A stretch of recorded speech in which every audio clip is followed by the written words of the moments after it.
How to set songs as ringtone on iPhone. Hi everyone, welcome back. In this video, I will show you if there is a way to set any songs as your ringtone on iPhone. So let's get started. First, as I want to show you that while you open settings and from there, from the sounds and haptics section, you'll be able to find a lot of ringtone that is available for your iPhone. Simply from there, you can choose the system-based ringtone. If you want to add new ringtone from there, you'll have to just purchase or buy from the iTunes store.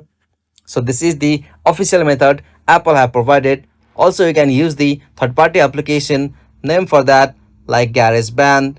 Simply you can as usual open that app and record your audio and add it on your ringtone for iPhone. But this process might be long for you.